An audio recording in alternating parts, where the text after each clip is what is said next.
Muy bien, pues aquí estamos al principio de la segunda sesión de nuestro curso Vuelve a ti. Gracias por venir, a los que habéis venido, gracias a los que repetís después de la sesión de ayer. Nos alegra mucho que estéis todos aquí.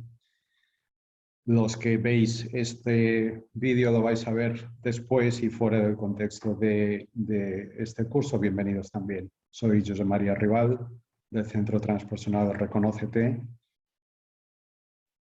Y bueno, yo soy Carol, también del centro.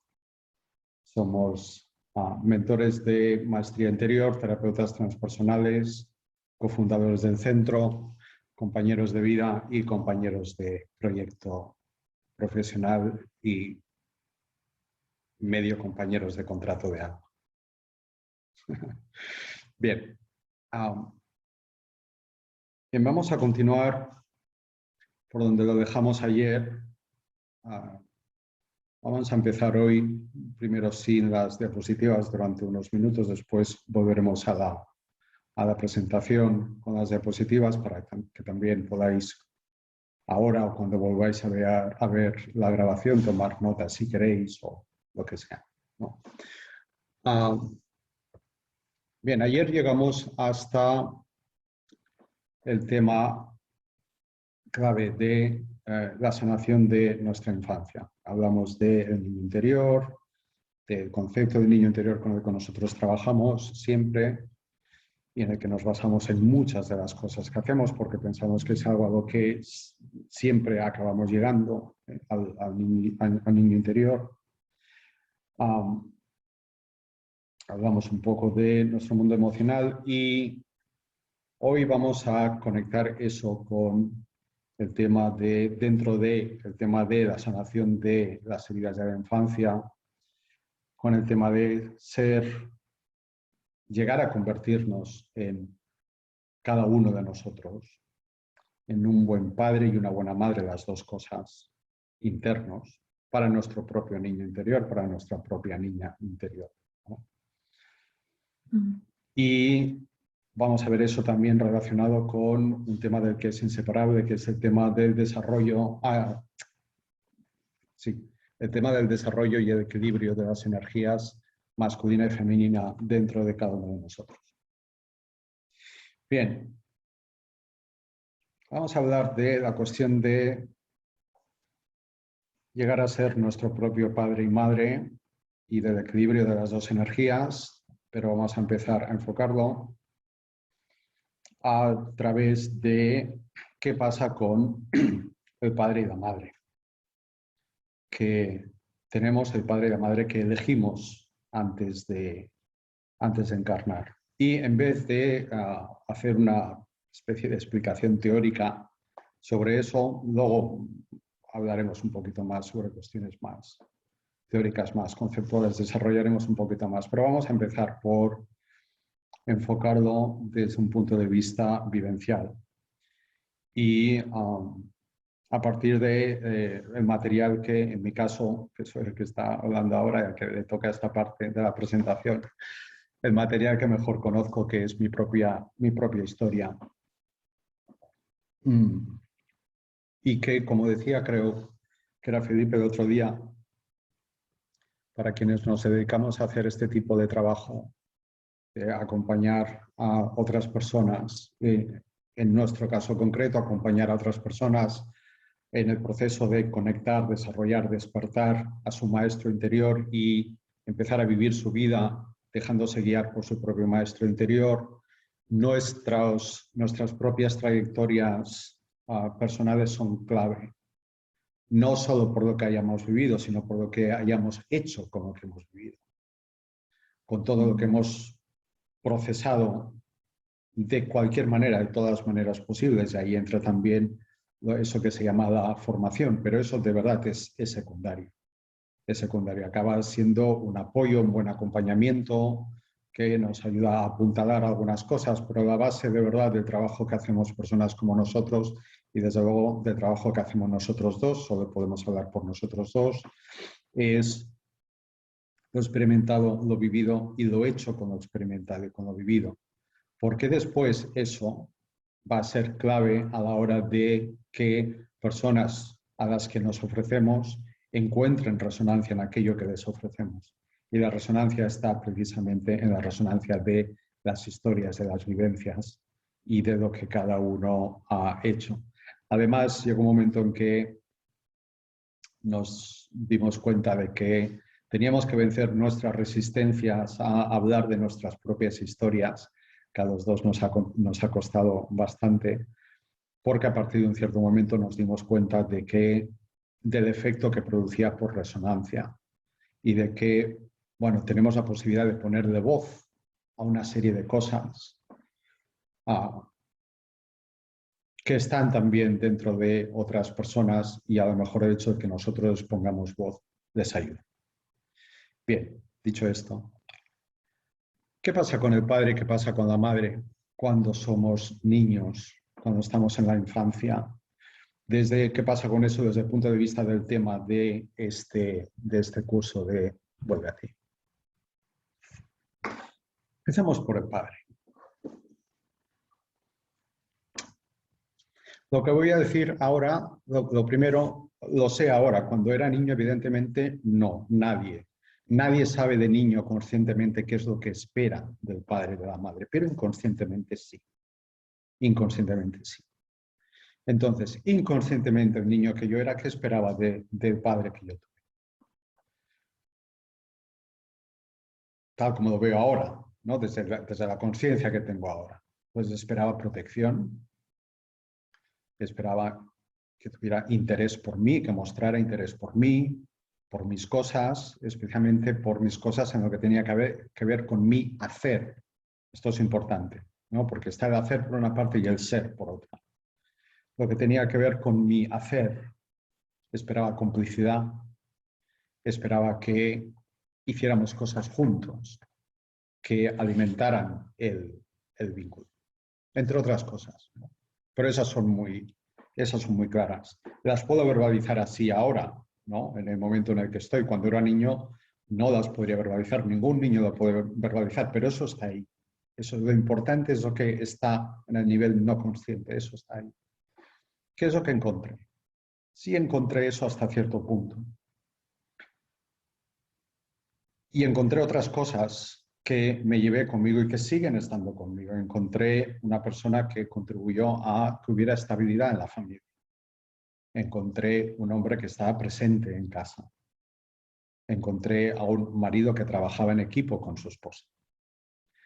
Aprovecho esto para decir que salimos de la infancia y de la adolescencia con unas plantillas interiores de lo que es para nosotros el modelo implícito o el modelo inconsciente de relación con los hombres o con las mujeres y una plantilla de modelo implícito inconsciente de la relación de pareja, que se basa en lo que hemos vivido. Luego la iremos modificando a lo largo de la vida, a lo largo de nuestras propias experiencias, pero salimos al mundo con esa plantilla. Salimos al mundo con esa plantilla. Bien, y en esa plantilla que mi padre y mi madre me dejaron, ahora estoy con la parte de mi padre, hay varias cosas de las que hace muchos años que soy consciente que siguen estando conmigo, que siguen siendo válidas, por lo tanto me quedo con ellas. Pero además de eso, ¿qué más encontré? Encontré un hombre emocionalmente ausente, un hombre que cuando se enfadaba, y se enfadaba con cierta frecuencia y de una forma muy explosiva, porque era una persona muy introvertida, muy metida en su mundo, muy encerrada, y cuando se enfadaba, aquello era un auténtico volcán, y cuando se enfadaba nos retiraba el cariño. No se iba de casa, no hacía nada de eso, pero rompía la relación con nosotros. Se encerraba y podía estar callado literalmente días enteros, sin hablarnos, sin mirarnos. Eso, una persona adulta que conviva con la persona adulta que funciona así, bueno, será más o menos duro y la otra persona adulta tendrá sus recursos para gestionar eso. El impacto que tiene sobre un niño es devastador, porque es un impacto, tiene un efecto de abandono emocional. Es como perder la relación con el padre, porque tu padre de repente está en casa, físicamente está ahí, pero no está. No está, no te habla, no te mira, no te contesta, pero es que además estás muerto de miedo para hablarle porque está como está.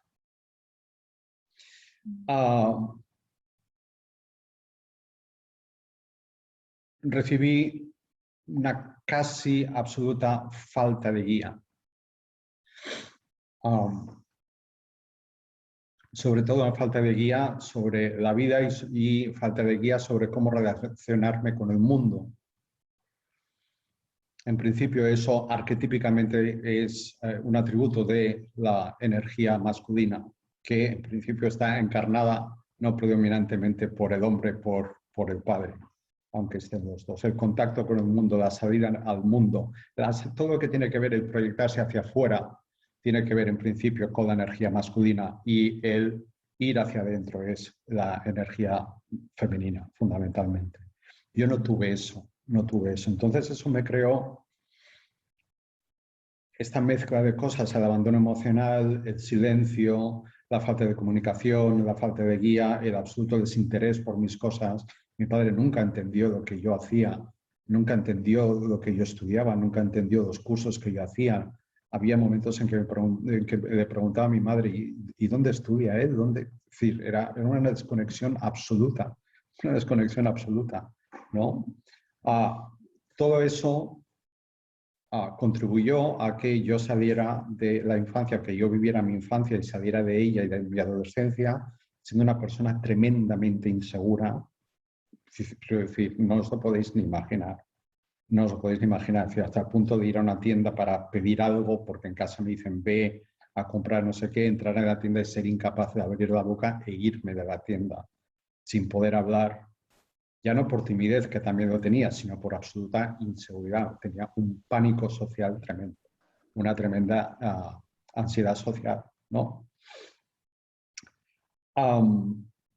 Mucha inseguridad, pues, ansiedad social, mucho aislamiento. Yo pasé una infancia y una adolescencia muy solitarias, pasé bastantes años prácticamente sin tener amigos, sin tener ninguna pareja, sin salir con ninguna chica. Y eso me llevó, todo esto es inconsciente, ¿eh? Unos de los mecanismos que ese niño y ese adolescente activaron para compensar esto fue, por una parte, la sobrecompensación volcándome en los estudios. Por una parte, para protegerme, luego cuando llegue a la parte de madre explicaré lo de protegerme, pero sobre todo para meterme, sumergirme en los estudios, enfocarme en los estudios de forma casi obsesiva. Bueno, me gustaba, me encantaba, y desde el punto de vista de mi contrato de alma tiene sentido que hiciera eso, pero no en el grado en el que lo hice. No en el grado en el que lo hice. Me convertí en un estudiante brillante, ejemplar, de matrícula de honor, literalmente de matrícula, ¿no? Yo sacaba varias cosas de eso, y una de las cosas que sacaba era que yo me sentía alguien. Sentía que yo tenía un valor, y mi valor era que yo era muy buen estudiante. ¿Veis cómo funcionan los mecanismos? Al no sentirme valorado como hijo, al no sentirme valorado como ser que está en este mundo, busqué algo que me atribuyera valor. Y todo esto es inconsciente, lo voy a decir muchas veces y seguramente Carol también. Todo esto es inconsciente, pero es que es muy real, es más real que lo consciente. Funcionamos así. Funcionamos así, exacto, ¿no? Entonces me sumergí en los estudios porque me convertí en un estupendo estudiante y eso me daba un valor y me daba una identidad. ¿Quién era yo? El buen estudiante. El buen estudiante. Y el buen hijo. Y el buen hijo. Ahora cuando llega al capítulo de la madre, volverá a aparecer lo del buen hijo, que también se convirtió en una de las formas de valoración que mi personaje se creó. Entonces, al volcarme en los estudios, lo que hice también fue activar un mecanismo que de hecho duró bastantes años, que fue el hacer equivalente el ser al hacer. Es decir, yo valía por lo que hacía. no por el hecho de ser. Yo valía por lo que hacía. Es decir, yo valía porque era muy buen estudiante, porque sacaba muy buenas notas, porque no sé qué, porque leía muchos libros, porque me compraba libros, porque yo qué sé, ¿no? Y, claro, el paso siguiente es, si estudio mucho, me querrán. Si estudio mucho, me aceptarán. Porque cuando mis padres hablaban de lo buen estudiante que yo era, hablaban con orgullo de eso. Y ahí yo me sentía valorado. Ahí es cuando yo me sentía visible. Ahí es cuando yo me sentía que yo estaba ahí para ellos, que yo existía para ellos. Claro, un niño necesita eso. Necesita eso. Necesita verse visto, verse validado, verse comprendido, verse valorado. Reconocido. Necesita saber que existe y necesita que se demuestre cuál es su sitio en la familia, que tiene un sitio en la familia y cuál es. Como yo no tuve eso por parte de mi padre, tampoco de mi madre, que ahora llegaré, me lo inventé yo. Yo me creé mi sitio en la familia, que fue el niño bueno y el niño que estudia. Bien, eso se... unos años después hice un trueque, ¿no? Cambié el buen estudiante, ¿no? Por el buen trabajador, el buen profesional. Primero el buen trabajador porque durante bastantes años yo trabajé para otra gente, ¿no? Fui profesor, sobre todo, durante muchos años en España, en Estados Unidos, tal, y trabajé para otra gente y entonces me convertí en el buen trabajador. Claro, el ser el buen trabajador, un tío que trabajaba mucho, que tenía muchas ideas, que no, le echaba ahí horas y ganas y hacía cosas que no hacía nadie y hacía propuestas y traía innovaciones y tal. Una parte de eso era y es verdad. Pero la parte desproporcionada viene del trauma infantil, del trauma de la infancia. ¿Qué pasaba? Yo trasladé al mundo del trabajo lo que había desarrollado en casa como estudiante cuando estaba en la EGB y el BUP. Yo soy de EGB. Y lo trasladé al mundo del trabajo. Pero no solamente eso, sino que en el mundo del trabajo, y eso vale para mí y vale para todos, por eso lo cuento, ¿no? Porque vale para todos, ¿no? O para mucha gente, ¿no? Sí, que lo que está contando Josep, que es su historia, cada uno puede extrapolarlo a su Claro. propia vivencia, ¿no? Y por eso lo contamos, ¿no? Porque cuando uno mira hacia adentro y ve esos patrones y lo comparte, puede ayudar a otros a ver cuáles han sido los suyos, ¿no? Por eso compartimos la historia, no es porque nos guste ir contando nuestra vida por ahí. No, claro, no nos hemos hecho venir para contaros nuestra vida, desde luego, no. O no os hemos pedido que vinierais, ¿no? Sí. Entonces, en el mundo del trabajo, lo que pasa es que si sales con conflictos traumáticos de la familia, es muy fácil que el lugar de trabajo se convierta en pantalla de proyección de tu familia. Entonces entras en el lugar de trabajo sin saberlo, inconsciente, vuelvo a repetir, entras en el lugar de trabajo y una de las cosas que haces, y lo haces mucho más de lo que piensas, es intentar sanar tus heridas familiares con la gente con la que trabajas, que de repente se convierten en papá, en mamá y en el hermano. Ese era mi caso. Entonces, por ejemplo, yo tuve jefes con los que siempre tuve conflictos, ¿no? Siempre tuve conflictos porque salí de la infancia sin tener una referencia sobre cómo relacionarme con una figura de autoridad, eso es tarea del padre, porque la figura de autoridad que yo tenía en casa o estaba ausente o gritaba y se callaba, es decir, castigaba con el silencio. Entonces, ¿qué pasaba? Cuando alguno de mis jefes pasaba una temporada larga sin comunicarse conmigo, yo me preguntaba qué pasa y me sentía inseguro. Y buscaba formas, me inventaba excusas para ir a hablar con mi jefe, que en aquel momento era papá. Era papá. O he tenido relaciones con compañeros de trabajo, no jefes, compañeros que estaban al mismo nivel, en los que ahora sé que estaba proyectando mi más que problemática relación con mi hermano, intentando sanar. ¿Sí? Me seguís hasta aquí, ¿no? Supongo. Bien, vamos unos pocos minutos a la madre, la persona que encarna la energía femenina.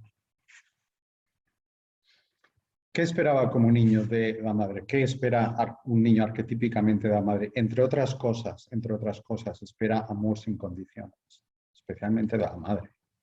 Amor sin condiciones. Espera cuidados y atención. Espera comprensión y espera protección también. ¿Qué recibí? Sí, la protección de la madre es más emocional y la protección del padre es más de seguridad, ¿no? Como que no me falte de nada material, ¿no? Como... Más logística, más estructural, sí. más Sí. material incluso. Sí. Más de fuera. Más sí. de fuera. ¿Qué recibí? ¿Recibí eso? Sí, recibí eso. Y recibí amor y recibí cuidados, pero envueltos en sobreprotección. Y la sobreprotección siempre va envuelta o envuelve control. Y sí, recibí comprensión. Y manipulación. Y manipulación. Pero también recibí abuso sexual por parte de mi madre.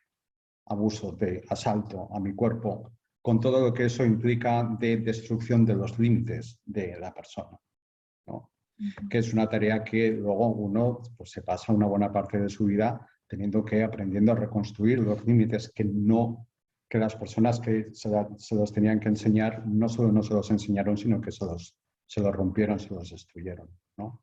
Recibí control emocional, recibí manipulación emocional, recibí una extraña relación en la que había momentos en que yo hacía el papel de la pareja de mi madre, desde el punto de vista emocional. Mi madre fue mi primera clienta como terapeuta, cuando yo era todavía un ya niño preadolescente, adolescente. Yo le daba soporte emocional a mi madre, yo escuchaba a mi madre, ¿no? Entonces, ¿cómo sale uno de algo así? Sale con los límites rotos, sale de una historia de abuso con muchos números para vivir lo que se llama desde hace unos años, una palabra técnica, la polivictimización, que no es otra cosa que decir que uno vuelve a entrar en relaciones abusivas que se basan en el mismo patrón que aprendió en la infancia. Y ese fue mi caso. No tuve relaciones con parejas que me maltrataron físicamente, ¿no? Sale con inseguridad, sale con amor condicionado. Es decir, una de las cosas que aprendí era que en la psique del niño que sufre abusos se crea una equivalencia entre abuso y amor. Esa es una de las cosas que están incluidas en el amor. Forma parte del amor. Y cuando el adulto abusa del niño, claro, el niño siente el abuso y lo sufre, pero también hay una parte de la psique del niño que recibe el abuso y lo acepta. ¿Por qué? Porque está recibiendo la atención de, en mi caso, la madre. ¿De acuerdo? Sí, quiero añadir una cosa Claro, a lo que claro. estás comentando, y es que sea cual sea el ambiente familiar, por muy estrombótico que pueda parecer, el niño lo interioriza como lo normal. Exacto. Lo que el niño vive en casa es lo normal. O sea, normaliza la situación, sea cual sea, que está viviendo en casa. De manera que la psique del niño aprende que todo eso que está viviendo en casa es amor. Si hay abuso, el abuso forma parte del amor. Sí, sí. ¿Por qué? Pues porque las figuras paterna y materna son las únicas referencias del amor que el niño tiene. Entonces, esto hay estudios sobre esto, sobre la química del trauma. Sí. La química del trauma no es más que si yo veo a una persona y de repente hay una atracción muy fuerte, un enamoramiento muy fuerte, que que es como, "Ah, le conozco de otras vidas", o yo qué sé, cosas, ¿no? Así como, parece que le conozco de toda la vida y llevo con él 5 minutos. Y, o sea, es tal la atracción y tal ¿no? Este sentir que te atrae otra persona que no puedes evitarlo, ¿no? Y es muy fuerte. Esto es por la química del trauma. Lo que se atrae aquí es los traumas. El inconsciente de una persona traumatizada busca el inconsciente de otra persona traumatizada y se va a repetir lo mismo, porque el trauma tiene una química. Y la química me refiero pues, hormonalmente, o sea, me refiero a químicos que se producen en nuestro cuerpo, ¿no? Y esa química no se va, o sea, el trauma está ahí y se va reactivando cada X tiempo porque funciona como una adicción, ¿vale? O sea, podemos ser adictos a una sustancia o podemos ser adictos a un maltrato, por ejemplo. Hay adicción al maltrato. Por eso cuesta tanto soltar relaciones dañinas, porque hay una química del trauma que lo que hace es que reproduce la misma historia una y otra vez. Por eso cuesta tanto desengancharse de eso. ¿Vale? Saber estas cosas es importante para alimentar nuestra capacidad de comprensión. Primero hacia cada uno en la medida en que cada uno se pueda haber identificado en cualquiera de estas cosas. Segundo, comprensión hacia cualquier persona que podamos conocer, que esté en nuestra vida, de la que veamos o de la que sepamos que algo de esto hay, ¿no? Bien, entonces, para terminar, para no extenderme más, parte del impacto que la relación que tuve con mi madre provocó, y esto vale para mucha gente, es el no haber aprendido a decir no, porque cuando decía no, no se me hacía caso, por lo tanto decir no no tenía ningún valor. El tener miedo a expresarme y por lo tanto el ser una persona adulta y bueno, quedarme congelado cuando tenía que decir según qué, en según qué sitios, a según qué personas. El miedo a estar solo, lo cual te hace caer muy fácilmente en dinámicas de codependencia con otras personas y no solamente parejas, La codependencia la puedes tener también con amigos, con compañeros de trabajo o incluso con cosas que haces, ¿no? La adicción al trabajo puede ser una relación de codependencia con eso. Salí con la idea de que lo importante en una relación era hacer un rol, no ser tú. Pues yo no aprendí a ser yo aprendí a hacer un rol, ¿no? Y salí con esa programación. Bien, no quiero extenderme más, por supuesto el tema da para mucho, pero tampoco quiero alargarlo más. Básicamente,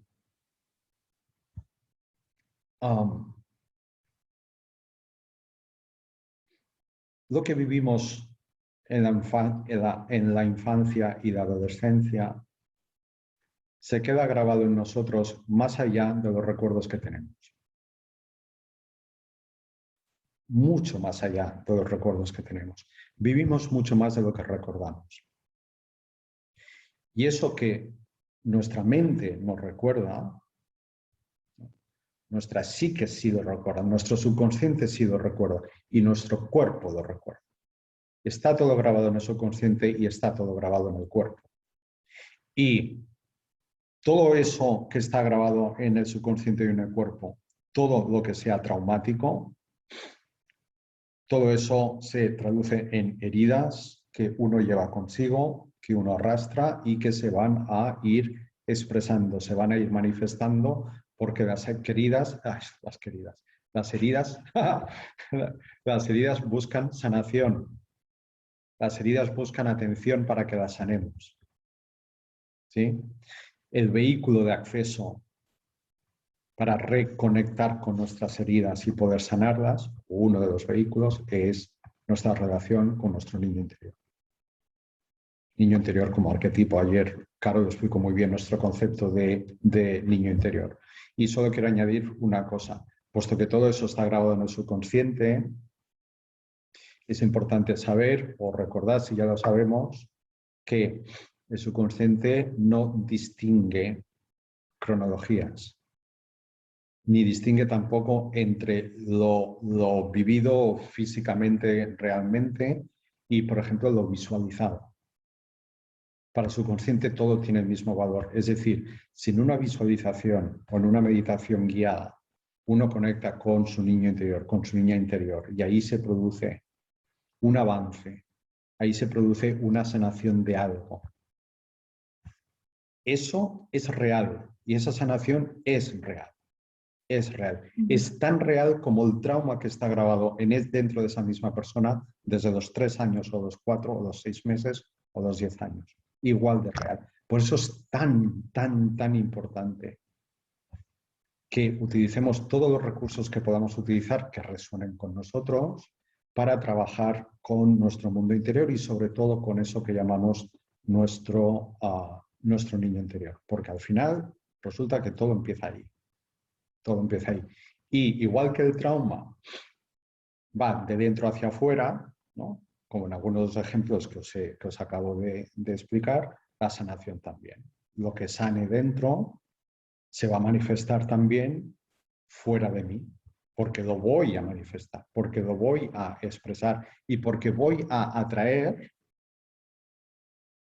personas, relaciones, situaciones, etcétera, lo que sea, que estén en la misma vibración en la que estoy yo, en ese punto de mí que estoy sanando o que ya he sanado.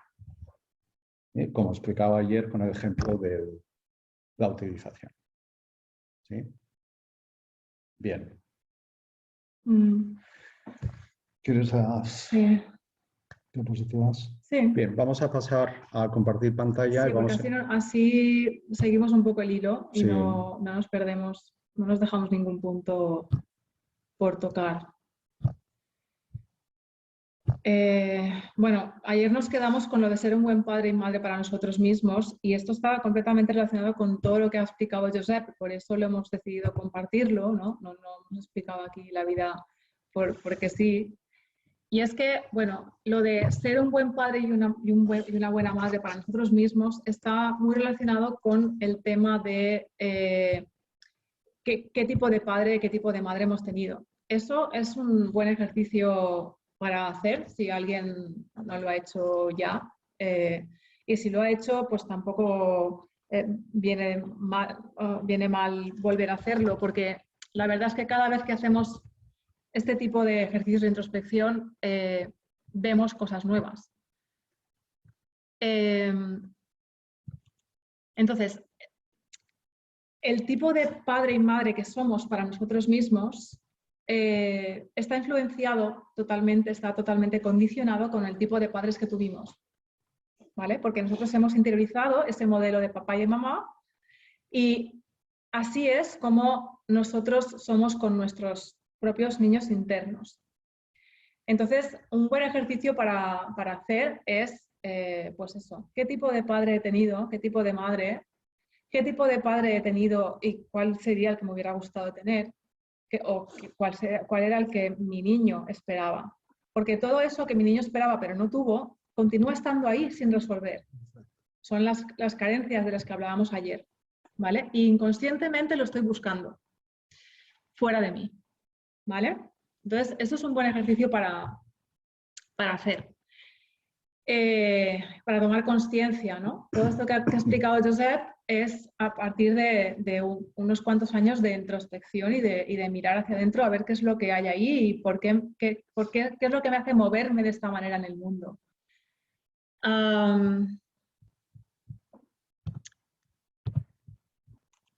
Entonces,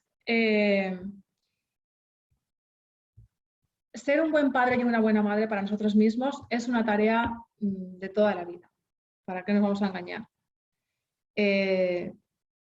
Es un proceso que implica mucho autoconocimiento y muchas tomas de conciencia, ¿no? Mucho llegar a ver esas heridas, ocuparnos de ellas, permitirnos sentir ese dolor, darnos lo que nos faltó desde dentro. Si yo siento que me faltó comprensión, pues darme comprensión. Si yo siento que me faltó que me escucharan, pues darme esa escucha. Si yo siento que no se atendieron a mis necesidades, pues atender mis necesidades, ¿no? Eso lo vamos a ver ahora también. Y a medida que vamos evolucionando ese padre y esa madre internas, vamos equilibrando nuestras energías masculina y femenina, porque está todo relacionado. Cómo se desarrolla mi masculino tiene todo que ver con el tipo de padre que soy para mí. Y cómo se desarrolla mi femenino interno tiene todo que ver con el tipo de madre que soy para mí. ¿Vale? Como ha explicado Josep antes, el padre, la energía paterna y la energía masculina tiene más que ver con el hacer y con el hacia afuera.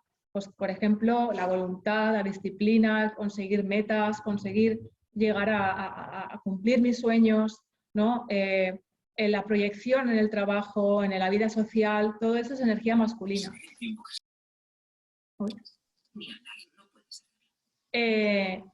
Luego, el poder mirar hacia adentro, la introspección, el ponerme en contacto con mis emociones, el ser un apoyo emocional para mí mismo, el comprenderme, el ayudarme a levantarme cuando tengo un día malo, todo eso tiene más que ver con la energía femenina. La energía femenina está más relacionada con el ser, ¿vale?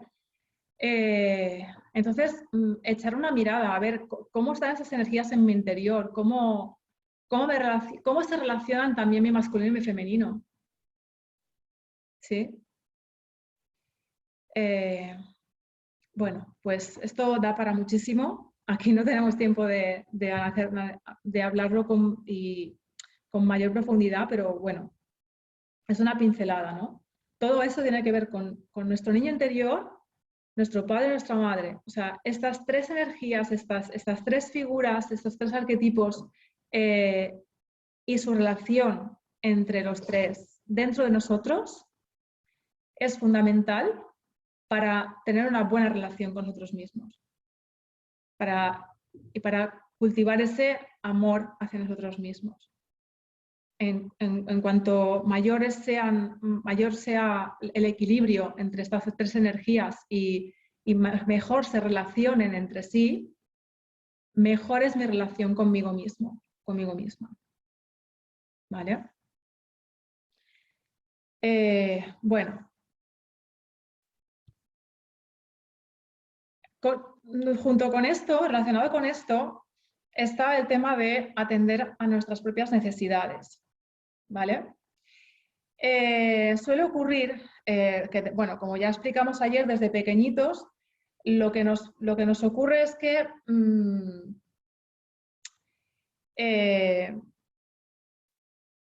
se nos enseña a que nos olvidemos de nosotros mismos, ¿no? Entonces, nos olvidamos de nuestras propias necesidades y luego buscamos desesperadamente a otros que nos las satisfagan. ¿Vale? Y ahí es donde empieza el conflicto. Muchos conflictos entre personas son conflictos de necesidad. ¿Vale? Y esto es, bueno, esto es el pan de cada día. Esto lo vemos continuamente en consulta, bueno, y en la calle. O sea, es que no ha hecho esto por mí porque yo hice esto por él, pero no, a ver, tú ocúpate de ti y el otro que se ocupe de sí mismo. ¿No? Es como si estuviéramos en el mundo al revés. Claro, como vivimos olvidándonos de nosotros, pues esperamos que sean los demás los que se ocupen de nosotros, pero en realidad a cada uno solamente le corresponde ocuparse de sí mismo. ¿No? Y es tan fácil y lo hacemos tan complicado aprender que cada uno es responsable de sí mismo y solo de sí mismo. O sea, cuando nos damos cuenta de esto, o sea, recuperamos nuestro propio poder de nuestra vida y nos colocamos en el lugar que nos corresponde colocarnos. cuando no atendemos a nuestras necesidades, nos estamos provocando una herida de autoabandono. ¿Vale? El autoabandono es no escucho lo que me hace falta porque no importa, porque lo que los demás necesiten está por delante de lo que yo necesito, porque pretendo que me cuiden otros, etcétera. O sea, y nos autoabandonamos un montón. El autoabandono es abandonar a nuestro niño herido. Mira, Fiona ayer lo comentaba, ¿no? Esto, ¿no? De que había visto a su niña herida, pues que se sentía abandonada, ¿no? Abandonarnos es pues no preocuparnos de nuestras necesidades, de nuestra alimentación, de nuestros hábitos, de crearnos una estructura diaria, de nuestras necesidades básicas. O sea, todo esto es autoabandono, ¿no? Necesidades tenemos muchísimas. Aquí os muestro la pirámide de Maslow, que no la vamos a explicar ahora, pero quiero decir, hay necesidades como más básicas, ¿no? De alimentación, descanso, tener un techo donde vivir, y seguridad, ¿no? Que serían como, pues eso, más básicas. Y luego hay otras que son ya secundarias, que serían ya pues más afectivas, pues emocionales, de conexión con otros, ¿no? Y luego pues habría también necesidades de expansión, ¿no? De autorrealización, incluso pues de reconocimiento de otros, ¿no? El éxito social, no sé. Ya más enfocadas a tu proyección en sociedad, ¿no? Y todo eso es responsabilidad de uno mismo.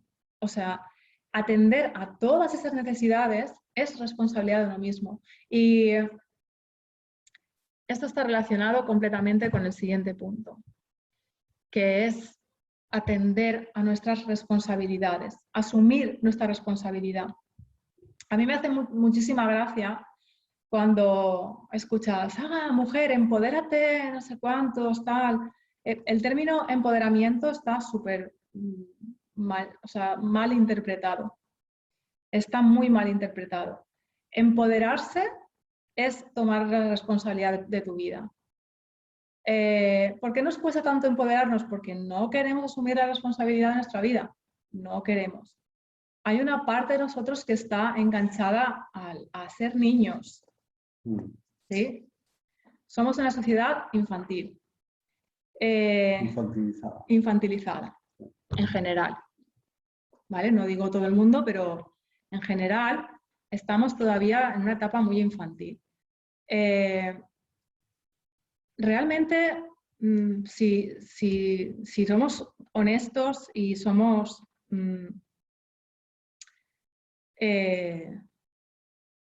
honestos con nosotros mismos y empezamos a mirar todo lo que es nuestra responsabilidad, todos los ámbitos que son responsabilidad nuestra, porque son cosas que nos atañen a nosotros mismos, y qué es lo que no está dentro de nuestra propia responsabilidad. Nos daremos cuenta de que hay ámbitos que no nos corresponde, no son de nuestra responsabilidad y los estamos asumiendo, y hay muchos otros que no los asumimos. Y si nos tocan. Y si nos tocan, ¿vale? Cuando todo esto lo haces consciente y comienzas a cambiar la balanza, o sea, comienzas a responsabilizarte de lo que sí y dejar de responsabilizarte de lo que no, entonces tu vida comienza a cambiar, pero o sea, das un vuelco totalmente. Y no es que cambie tu vida, es que cambia tu relación contigo. Porque aquí de lo que estamos hablando es de modificar la relación que tienes contigo mismo. ¿Qué pasa cuando no nos responsabilizamos de todos los ámbitos de nuestra vida? Pues lo que pasa es que nos estamos traicionando, ¿vale? Y esta herida de autotraición funciona de la siguiente manera. Tú imagínate, piénsalo como si fuera una relación con otra persona. Piensa que tú estás comenzando una relación con una persona, no digo de pareja, una relación de amistad, por ejemplo. Y tú le prometes ciertas cosas, pero luego pues no las cumples. Y así una vez y otra vez y otra vez y otra vez. No, yo sé que tengo que hacer esto y lo voy a hacer, ¿eh? Yo te lo prometo que lo voy a hacer y no lo cumples. ¿Qué está pasando aquí? Se está rompiendo algo, ¿no? Se está rompiendo una confianza que había depositado en la otra persona en ti, ¿no? Pues imaginaos eso dentro de nosotros. Cuando nosotros nos estamos prometiendo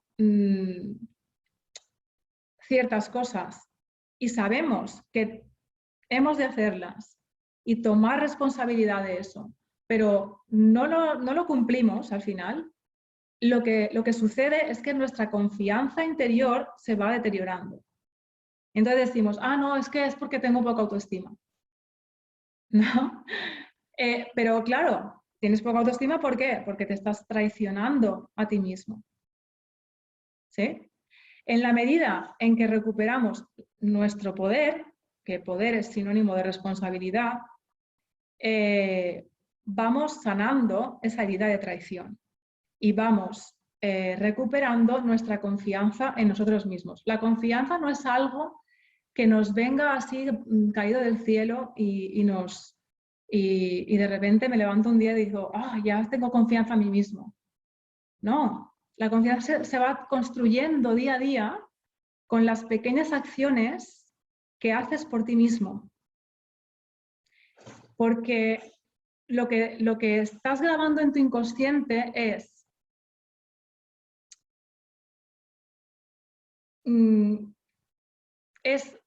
la idea, o sea, lo que se queda grabado en tu inconsciente cuando tú estás haciendo cosas por ti mismo es me importo, soy importante para mí, me valoro, me quiero. ¿Sí? Eso es lo que se graba en tu inconsciente cuando asumes tu responsabilidad. ¿Vale?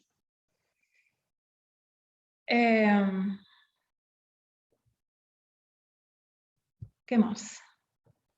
Sí. Respetarnos. Otra parada importante del viaje.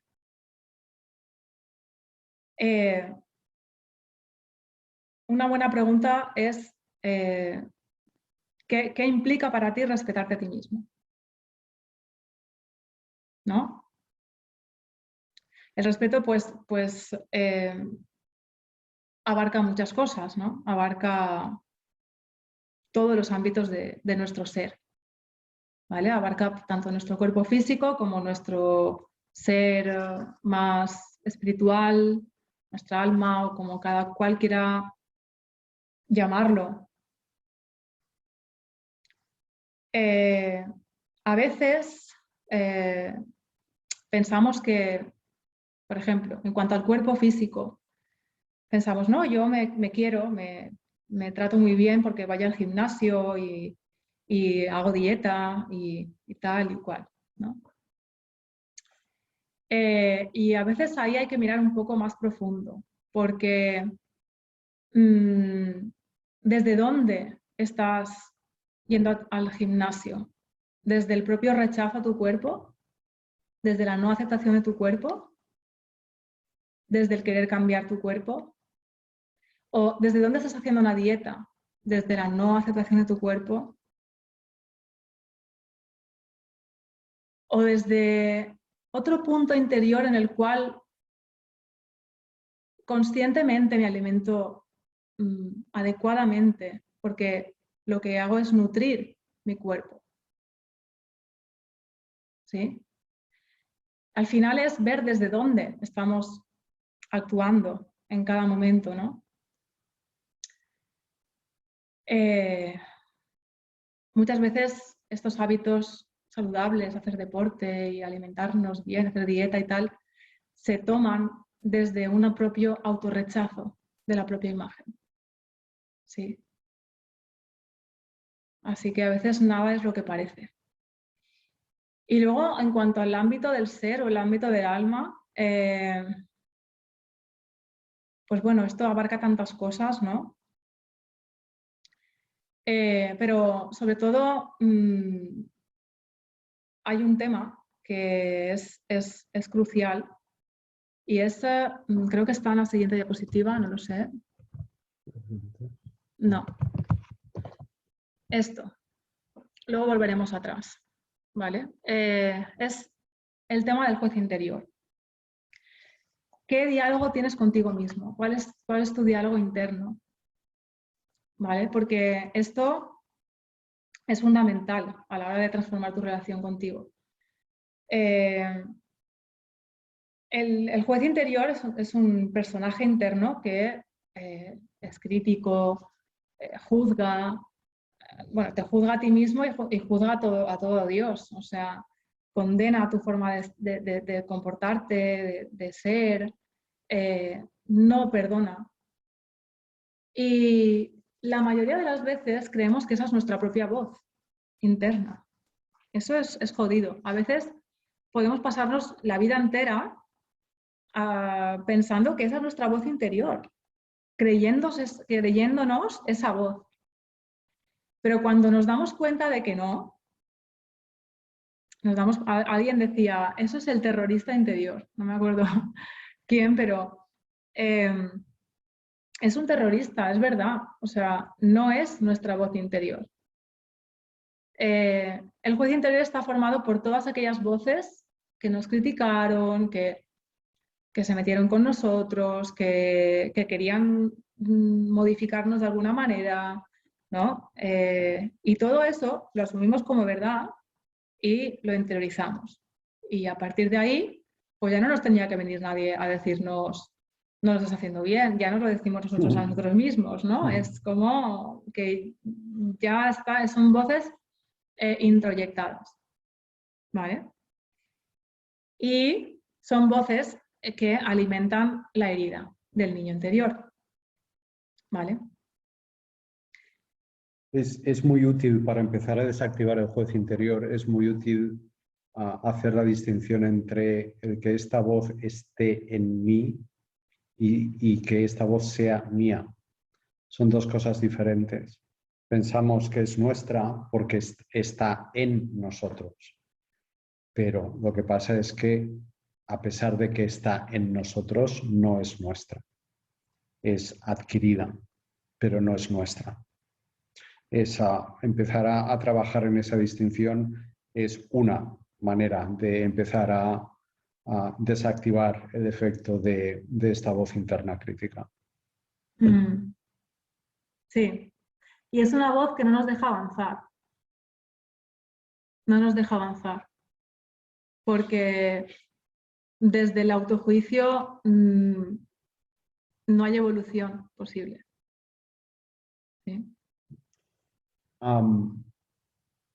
Solo para añadir una nota sobre esto, esa voz crítica o ese juez interior a veces se esconde detrás de algo que hacemos con mucha frecuencia y que es una trampa en la que podemos caer muy fácilmente, que es el hecho de compararnos con otras personas.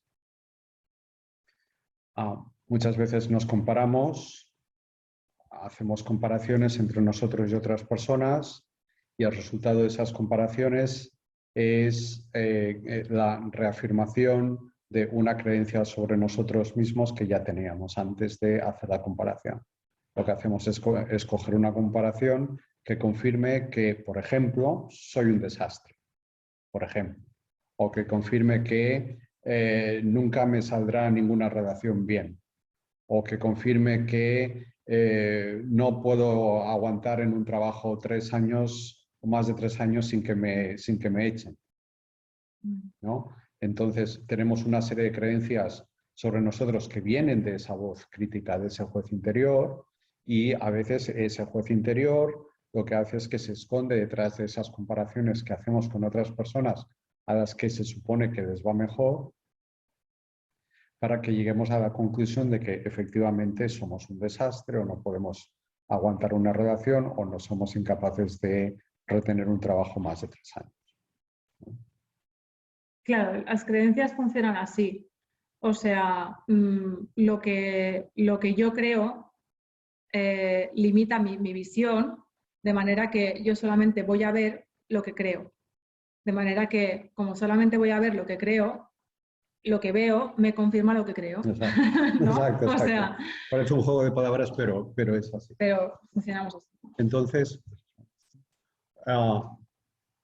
este juez interior, uno de los impactos que tiene tenerlo, y todos lo tenemos, es uno de los impactos de la presencia de este personajillo dentro de nosotros, de esta parte de nosotros, es la dificultad que tenemos a la hora de establecer algo que es muy importante, que es la cuestión de los límites, ¿no?, que tenemos en esta diapositiva. Los límites no son más que barreras, ¿no?, barreras sanas, saludables, que nosotros ponemos o tenemos que poner para protegernos de ataques, protegernos de maltratos, protegernos de agresiones, de invasiones que pueden venir de nosotros mismos, ahora veremos algún ejemplo, o de fuera de nosotros mismos. Entonces, el tema de los límites da para mucho, la verdad es que da para todo un taller, a lo mejor algún día lo hacemos, no lo sé, pero aquí solo queremos tocar algunos puntos clave, ¿no? Uno de ellos es que cada uno establece sus propios límites. Primero porque es el derecho de cada uno respecto a los demás, pero también porque es la obligación de cada uno respecto a sí mismo. Pongo un ejemplo. Si yo tengo una relación del tipo que sea, es igual. Si tengo una relación con una persona que ya he visto varias veces que tiende a hablarme con desprecio, a tratarme con desprecio, yo tengo el derecho respecto a esa persona de exigirle que me trate y que me hable con respeto. Pero a la vez tengo la obligación de hacer eso, porque es una obligación para conmigo mismo. Porque si yo no exijo respeto hacia mí mismo, ¿quién lo va a hacer? Tengo que empezar yo.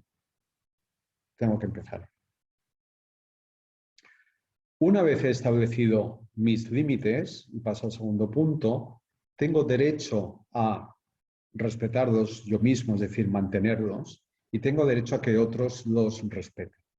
Por ejemplo, oye, tómate una copa más. No, que ya llevo 3 y ya empiezo a estar mareado y no, además no me encuentro bien. Venga, hombre, tío, una más, hombre, que hacemos una ronda todos, tómate una más, ¿qué más te da? Que no encuentro bien. Coño, tómate una más, hombre, joder, no seas aguafiestas. A lo mejor a alguien le suena alguna conversación de este tipo. En esta conversación que acabo de mostrar, ahí se está presionando a una persona para que rompa un límite que ha decidido establecer para cuidar su estado físico. Y se le intenta presionar para que rompa ese límite que ha establecido. Al mismo tiempo, los límites que yo establezco tienen que ser respetuosos conmigo. Por ejemplo, si yo me dedico a trabajar 17 horas diarias,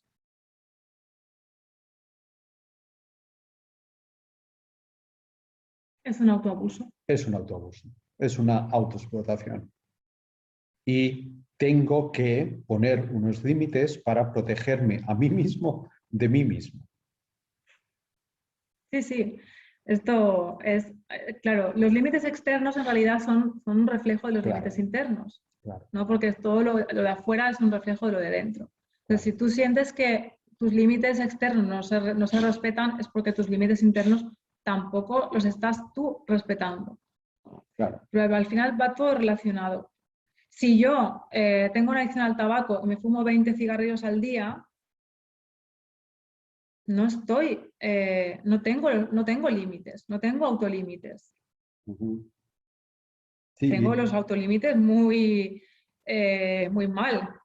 sí, y de hecho el salir de esa adicción, como de cualquier adicción, va a ser, entre otras cosas, un trabajo de De restablecer tus ir aprendiendo a propios límites. restablecer toda una serie de límites que se van a ir moviendo, ¿no? Voy a pasar de los 20 cigarrillos a los 15, de los 15 a los 12, O de los 20 a los etcétera, 0. o de los 20 a los 0, según el caso, ¿no? Sí, o sea, es que el tema de los límites es muy, muy, muy, muy delicado, porque a veces vemos lo de los límites externos, pero los límites internos no nos gusta mirar. No nos gusta mirar. Y Fiona pregunta, ¿y al revés? Poniéndote límites excesivos desde la autoexigencia, Sí, sí, claro, sí, sí, es que eso es autoabuso ya, eso sí, ya no sí, son límites. ¿Sí? Es como lo de trabajar 20 horas al día, claro. pues eso sería como dejarte llevar por tu voz, tu juez interno o tu perfeccionista interior, ¿no? O tu autoexigente interior, que son primos hermanos, son como la misma voz, pero un poquito, ¿no? Pero es casi la misma voz, que te autoexige demasiado. Si tú te dices que ah, mm, quieres completar un encargo que te ha hecho un cliente, ha llegado el viernes y no lo tienes terminado, pero te dices, mira, si me dedico si le dedico todo el sábado, el domingo por la mañana se lo puedo enviar y ya me quedo tranquila y ya está. Ya me quedo tranquila y ya está, pero me he jodido el sábado.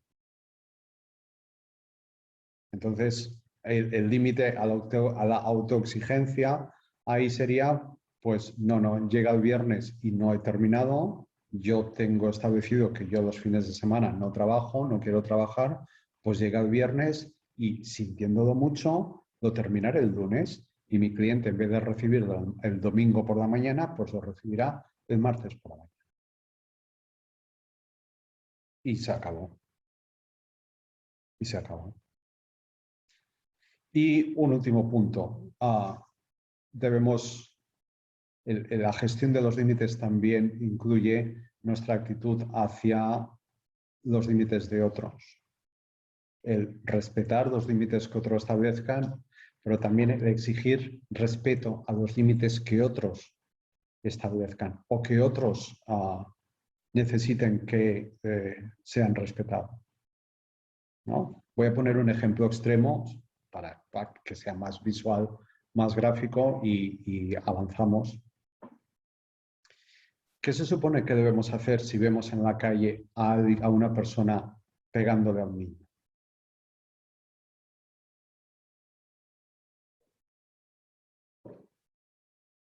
Nada, solo dejo la pregunta colgada en el aire.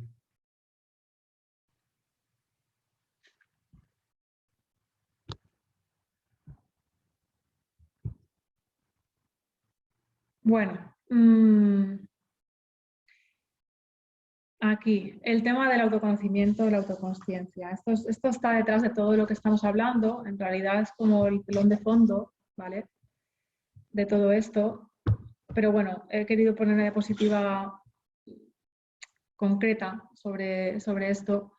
Y lo voy a leer porque parece un juego de palabras, pero, pero no es un juego de palabras. Cuanto más nos conocemos, más nos comprendemos. Cuanto más nos comprendemos, más fácil nos resulta amarnos. Cuanto más nos conocemos, más conocemos a los demás. Por lo que hemos estado hablando de que el contenido interior de todos es muy similar. Todos tenemos un contenido muy similar. porque estamos conformados por arquetipos, ¿sí? Nuestro contenido interno está formado por arquetipos. Entonces, los arquetipos son como el juez interior, el niño interior, esto que estamos hablando, todos tenemos esos personajes dentro de nosotros y todos funcionan igual. Entonces, cuanto más nos conocemos, más conocemos a los demás. Y cuanto más conocemos a los demás, más los comprendemos. Y cuanto más les comprendemos, más fácil nos resulta amarles. ¿Vale? Y esto sería un poco el resumen de por qué es tan importante el autoconocimiento y la autoconsciencia. ¿Vale? El conocimiento de uno mismo es fundamental para poder tener una buena relación con nosotros mismos. Comprendernos. ¿Por qué me estoy comportando así? ¿Por qué he tenido esta reacción? ¿Por qué tengo miedo a tal cosa? ¿Por qué no me permito mostrarme en tal ámbito? ¿Por qué? ¿Por qué? ¿Por qué? ¿Sí? Y darnos el espacio y el tiempo para indagar en eso y llegar a comprender de dónde surge. Y cuanto más hacemos eso con nosotros mismos, más podemos entender a las demás personas. Y no hace falta conocerlas mucho para saber por qué alguien se está comportando de la manera que se está comportando o por qué está diciendo lo que está diciendo. Porque ya lo ves, lo puedes ver. Detrás de las palabras y los actos lo puedes ver, lo puedes intuir, porque ya lo has visto en ti y lo puedes ver en el otro. ¿Sí? Y este es un camino fundamental para este cambio de consciencia en el que nos encontramos. ¿Vale? Siguiente, sí. Si no, no terminamos.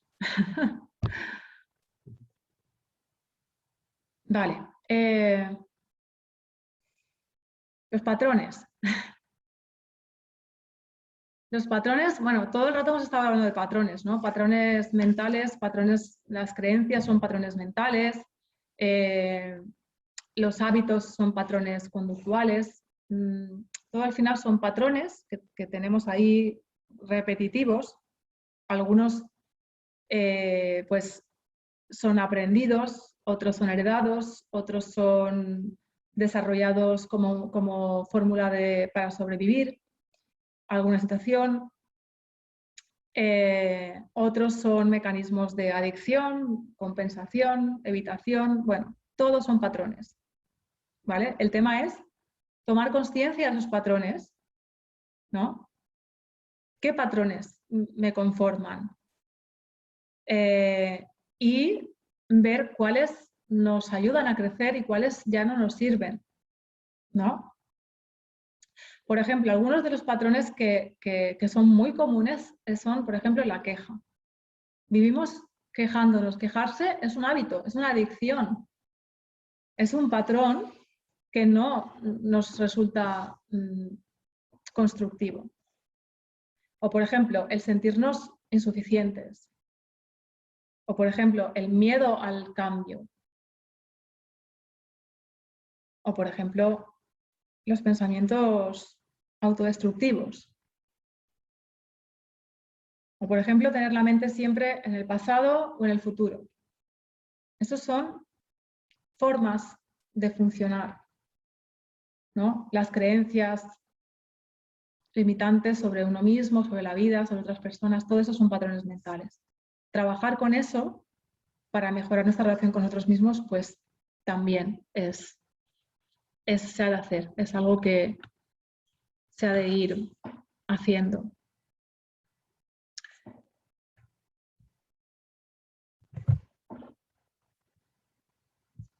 Vale. Y el perdón. Esto es un tema, también da para mucho, ¿no? Cada uno de los temas que estamos tratando ahora por encima dan para muchísimo, pero bueno, estamos en un curso así gratuito, introductorio, no nos da tiempo a mucho, pero cada cada cosa que estamos aquí nombrando así por encima da para un montón.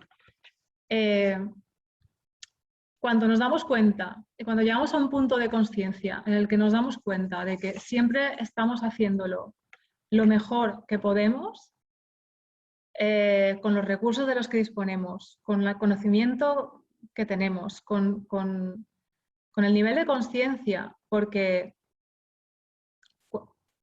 cuando pensamos que el 90%, el 95% de nosotros es inconsciente, ahí, o sea, cuando tomamos conciencia de esa realidad, no podemos pensar que hay personas culpables o hay malos y hay buenos. Eso no existe. No existe. Existen personas inconscientes. Y desde esa realidad no hay perdón posible. Es que no ha lugar al perdón tampoco.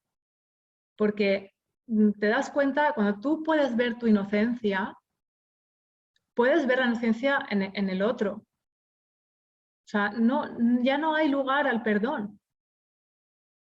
Porque ves que cada uno está actuando lo mejor que sabe según su nivel consciencial. No hay lugar a perdonar a nadie de nada, ¿no? Somos personas que estamos aprendiendo y estamos ampliando la conciencia que somos. Y claro, verlo así, verlo desde este punto de vista, pues nos hace soltar muchas cargas, porque a veces llevamos años reprochándonos por es que lo hice muy mal y ahora lo haría de esta manera. Ahora, claro, ahora con el nivel que tienes conciencia de ahora y con el conocimiento que tienes ahora, pero cuando tenía hace 10 años, pues lo hiciste como lo pudiste hacer. Y nos hacemos trampas con eso. ¿Sí? Y es fundamental aprender a perdonarnos para mejorar la relación que tenemos con nosotros mismos. Y esto pues despierta la compasión hacia nosotros y hacia los demás. Vale, vamos a dejarlo hasta aquí. Mañana continuaremos, no terminamos hoy la presentación, porque ya se está haciendo tarde y... Sí, es que empezamos y, sí. y nos comemos el horario. Nos comemos Sí. el horario. Bien, como ayer, para quienes vean este vídeo más allá del curso gratuito Vuelve a ti, este es el final de la segunda sesión y